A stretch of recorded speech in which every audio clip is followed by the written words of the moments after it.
The 5.6 is all about substance abuse at work. I still remember as an auditor, whenever I audit any company, surely I will audit the locker room. And you can't even imagine from that locker rooms what kind of things you're going to find. Stock of cigarettes, the normal thing. Then several kind of drugs, medication, even from the medical stores, pharmacies, they will purchase and kept into the locker rooms. And whenever they get a chance, just drink and or eat more tablets or something like that. And I hope you remember one of the scenario I shared with all of you, the printing section, and the person was addicted with ink and thinner smell, because that was a kind of chemical addiction. Even he mentioned that for Friday, I took thinner and I drink that thinner, because Friday is a terrible day for me. My mind is addicted. Same like chain smoker, several times we discussed. So let's see how NEBOSH is guiding us. First of all, what sort of substances might workers abuse that might have consequences at work? That question must be answered. What signs might you see that a person has a problem? Why is this a health and safety concern? So what can our organization do about this issue? So surely we have to be psychiatrists. You have to be a keen observer, so we can realize by looking each individual, either he has used any or use any substance which is not allowed.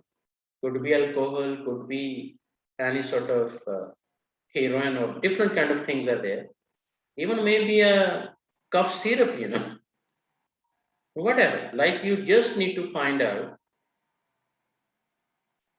how come they can go for use of these substances and what could be the consequences, and what signs you can observe. Either the person's standing positions are not good or behaving differently, or having some looking at absenteeism record, that why he's always absent.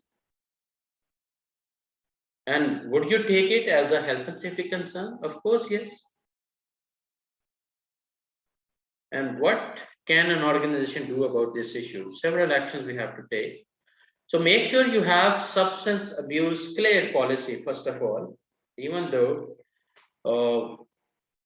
there are different types of substances abuse at work, like alcohol, taken at lunchtime at work or still in the worker system from the night before, legal drugs, prescription or over-the-counter non-prescription drugs, illegal drugs that should also be controlled, such as heroin, cannabis, and cocaine. Even luckily in Saudi Arabia, it's not easy to use illegal drugs. Still, some cases are being reported, but because of a strong system, a lot of control is there. Now, solvents like sniffing substances such as glue, solvent cleaners, and paint spray cans. General signs, you can note down the late attendance, increased absenteeism, poor work quality, because mentally the person is not in senses. So reduce output, dishonesty, you can observe clearly, theft, potentially to fund a habit, and also irritability and mood swing, deterioration of working relationships. He doesn't like anyone, he doesn't want to be a team member, entirely a different mood. What would be the effects on safety performance or increased risk for? Like sensory impairment, skewed perception, impaired motor control, and fatigue, and also drowsiness. And especially the risk more you will face for the drivers or the machine operators or even the decision makers. That is why the best control is to have a clear drugs and alcohol policy. No alcohol at work or during working hours. But in Saudi Arabia, no alcohol at all, for sure. Statutory legal requirements like drink drive laws and non-statutory requirements set by the employer. So we have to take it serious, to tackle. Access for workers to rehabilitation and treatment. If you found someone, either you make it a police case or you have some kind of rehabilitation and treatment strategies on board well implemented. Disciplinary procedures and information training of all the managers, supervisors, and the workers as well. Random drugs and alcohol testing, no harm to have some sort of testing also, which is legal and ethically implications you have to consider. So that is all about our element 5. In this element, so far, we have discussed several hazards like noise. We discussed about vibration, the radiation, the mental ill health.